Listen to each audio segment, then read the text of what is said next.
हाजी सबू सिद्दीक ने अपनी शुगर फैक्ट्री पूरी तरह से बंद कर दी।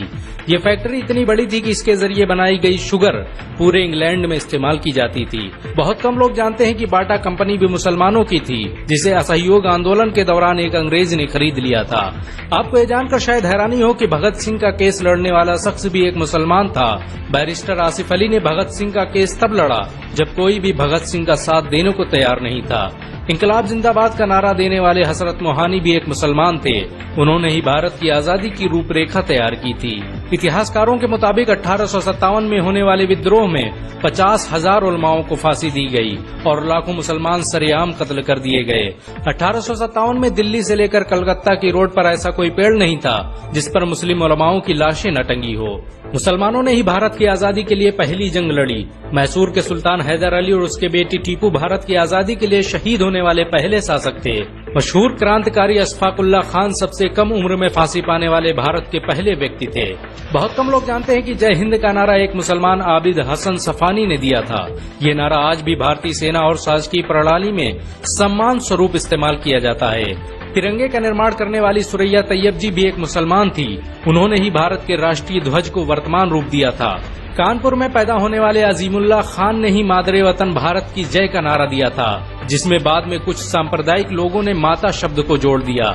आपको ये जानकर शायद हैरानी हो कि भारत का पहला राष्ट्रीय गीत अजीमुल्लाह खान ने ही लिखा था।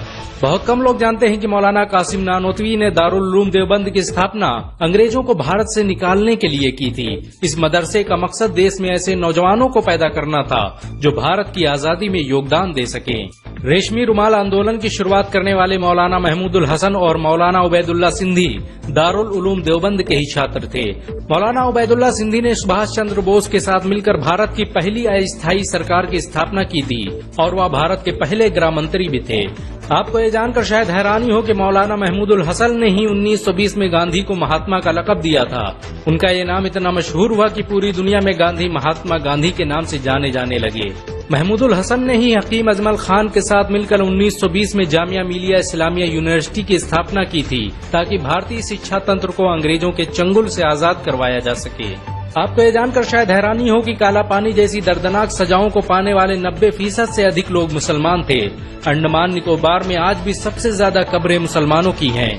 मुसलमानों के अलावा दूसरे लोगों ने काला पानी से बचने के लिए न सिर्फ माफीनामे लिखे बल्कि अंग्रेजों की मुखबिरी भी की। मुसलमानों ने ही अंग्रेजों के खिलाफ सबसे पहले हथियार उठाए। 1772 में शाह अब्दुल अजीज ने अंग्रेजों के खिलाफ फतवा देते हुए ऐलान किया कि अंग्रेजों की गुलामी हराम है और हर मुसलमान पर फर्ज है कि वो अपने मुल्क और देश की आजादी के लिए खुद को कुर्बान कर दे। 1857 में होने वाले विद्रोह की प्लानिंग एक मुसलमान मौलवी अहमदुल्ला शाह ने की थी। वो भारत के अकेले इंसान थे जिन पर अंग्रेजों ने 50,000 रुपए का इनाम रखा था। यह रकम इतनी बड़ी थी कि राजा जगन्नाथ ने पैसों की लालच में आकर अहमदुल्ला शाह की मुखबरी कर दी और अंग्रेजों ने उन्हें शहीद कर दिया। बहुत कम लोग जानते हैं कि 1857 में शहीद होने वाले 90% लोग मुसलमान थे। जालियांवाला बाग में जनरल डायर की गोलियों का निशाना बनने वाले अधिकतर लोग भी मुसलमान थे। भारत की आजादी का नेतृत्व करने वाले संगठन इंडियन नेशनल कांग्रेस के 9 से अधिक प्रेसिडेंट मुसलमान रहे। गांधी जी ने अफ्रीका में जहां वकालत की पढ़ाई की, वो कॉलेज भी एक भारतीय मुसलमान का था और वह जब भारत में आए तो उन्होंने आजादी के लिए अली ब्रदर्स के साथ काम करना शुरू किया, जो कि मुसलमान थे। बहुत कम लोग जानते हैं कि 1921 में केरल के मुसलमानों द्वारा अंग्रेजों के खिलाफ लड़ी गई जंग में 3000 से अधिक मुसलमान शहीद हुए थे और 50,000 मुसलमानों के जेल में कैद कर दिया गया था। ये आंदोलन मोपला मुस्लिम आंदोलन के नाम से जाना जाता है। 1942 में शुरू हुए भारत छोड़ो आंदोलन की रूपरेखा मौलाना अबुल कलाम आजाद ने तैयार की थी। संविधान निर्माता डॉक्टर भीमराव अम्बेडकर को पहचान दिलाने में मुसलमानों का बड़ा योगदान रहा है। 1946 में जब भीमराव अम्बेडकर दलित होने की वजह से इलेक्शन हार गए तो बंगाल मुस्लिम लीग ने उन्हें मुस्लिम इलाके से इलेक्शन लड़ने की दावत दी। इस तरह भीमराव अम्बेडकर संविधान सभा का हिस्सा बन सके। अगर मुसलमान भीमराव अम्बेडकर को इलेक्शन न जिताते तो उन्हें कभी भारत के संविधान को लिखने का मौका न मिलता। भारत की आजादी के लिए सबसे ज्यादा लेख, शायरी, गीत और किताबें मुसलमानों ने ही लिखी। अल्लामा इकबाल के जरिए लिखा गया सारे जहां से अच्छा आज पूरे भारत में गाया जाता है। आपको ये जानकर शायद हैरानी होगी कि देश के लिए शहीद होने वाला पहला पत्रकार मौलाना मीर बाकर एक मुसलमान था। भारत की आजादी के लिए मुस्लिम राजाओं और महाराजाओं ने अपने खजाने खोल दिए। कोलकाता के हाजी उस्मान सईद ने अपना सब कुछ भारत की आजादी के लिए कुर्बान कर दिया। हाजी उस्मान की अमीरी का अंदाजा इसी बात से लगाया जा सकता है कि 1920 तक कोलकाता में बनने वाला हर स्कूल और हर बड़ी बिल्डिंग उन्हीं की थी। कोलकाता के पहले सुपर स्टोर कैश बाजार की बुनियाद हाजी सईद ने ही रखी थी, लेकिन बाद में उन्होंने अपनी सारी दौलत देश को दान कर दी और खुद एक किराए के घर में रहने लगे। अमीर हमजा और अब्दुल हबीब यूसुफ मरफानी जैसे मुसलमानों ने अपनी अरबों रुपये की संपत्ति देश की आजादी के लिए कुर्बान कर दी। सुभाष चंद्र बोस द्वारा अफगानिस्तान में स्थापित की गई सरकार में 9 में से 5 मंत्री मुसलमान थे।